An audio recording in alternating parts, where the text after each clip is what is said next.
Salut les amis, on se retrouve aujourd'hui pour une nouvelle vidéo. Moi c'est Lamine. Au travers de cette chaîne, j'aide les étudiants africains qui sont intéressés par les études en Ukraine à bien mener cette démarche. Donc si toi aussi tu es intéressé par les études en Ukraine, deux choses à faire. La première est de t'abonner à cette chaîne, activer la cloche pour recevoir une notification chaque fois qu'il y aura une nouvelle vidéo. Cela te permettra de rester informé sur la procédure des études en Ukraine.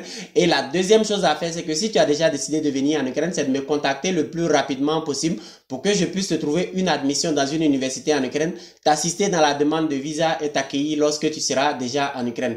Aujourd'hui, on va s'intéresser à une question: comment étudier en Ukraine lorsqu'on est issu d'une famille pauvre? Mais avant d'aborder cette question, je voudrais te donner une information. Les inscriptions au titre de l'année académique 2019-2020 ont débuté et se poursuivent.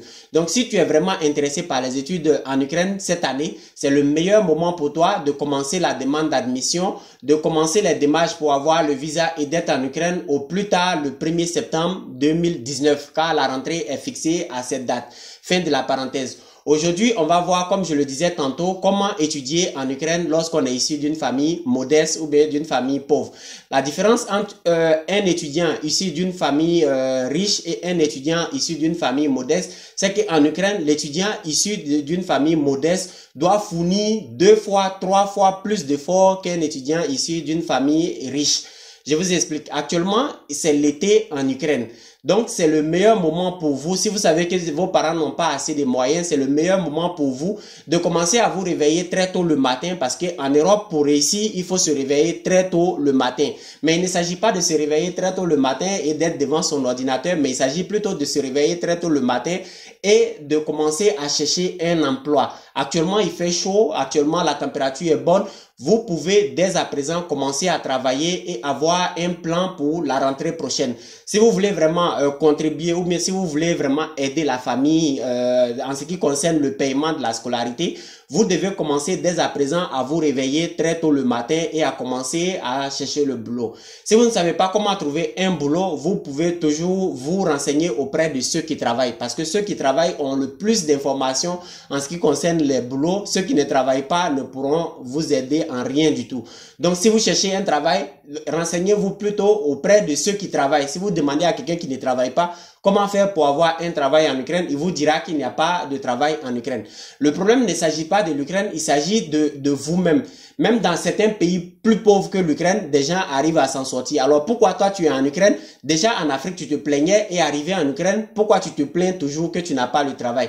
Pourquoi tu te plains toujours de ne pas réussir à avoir un travail? Donc, le problème n'est pas le pays, mais le problème, c'est plutôt toi-même. Donc, commence plutôt à te renseigner auprès de ceux qui travaillent. Commence plutôt à te réveiller le matin et voir un peu comment les gens s'apprêtent pour aller au travail. Comment est-ce que toi aussi, tu peux faire pour intégrer ce groupe de travailleurs. En Ukraine, il y a également, pour réussir, il faut aussi traquer ses dépenses.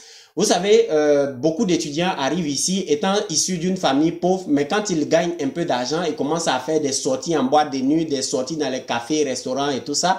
Donc, si vous voulez vraiment réussir en Ukraine, le secret, c'est de traquer vos dépenses. C'est pas parce que ton voisin de chambre a acheté un iPhone que toi aussi tu vas vouloir acheter un iPhone. C'est pas parce que ton voisin de chambre a un ordinateur dernier cri que toi aussi tu dois commencer à acheter un ordinateur dernier cri. Il faut traquer tes dépenses, il faut contrôler tes dépenses. Si tu veux vraiment aider la famille à payer ta scolarité de l'année prochaine, tu dois avoir un plan à long terme, c'est-à-dire dès maintenant jusqu'au 1er septembre, tu dois te fixer un objectif. Jusqu'au 1er septembre, moi, je dois travailler tel montant, je dois gagner tel montant. Donc, quand tu as fixé ce problème, quand tu as fixé cet objectif, tu commences à traquer tes dépenses. Si tes amis ont l'habitude de manger au restaurant, toi, le soir, après le boulot, tu rentres dans un magasin, supermarché, tu t'achètes de quoi à manger et tu cuisines toi-même à la maison. Si tes amis ont l'habitude de sortir chaque week-end, toi, tu ne dois pas faire pareil parce que tu as un objectif bien précis. Donc, tout le temps, voilà, ceux qui se plaignent, voilà, c'est comme ci, c'est comme ça. Si vous commencez à mettre ces idées en pratique, je suis sûr que vous allez pouvoir, non pas peut-être payer toute la scolarité, mais au moins aider la famille en ce qui concerne le paiement de votre scolarité. Et pourquoi pas même gagner de l'argent pour pouvoir payer la totalité de votre scolarité. Donc, c'est tout pour cette vidéo. En tout cas, les amis, si vous avez aimé, n'hésitez pas à mettre un pouce bleu en l'air. Ça me fera toujours plaisir. Partagez, commentez la vidéo avec vos amis. Et on se retrouve la prochaine fois pour une nouvelle vidéo. Allez, ciao!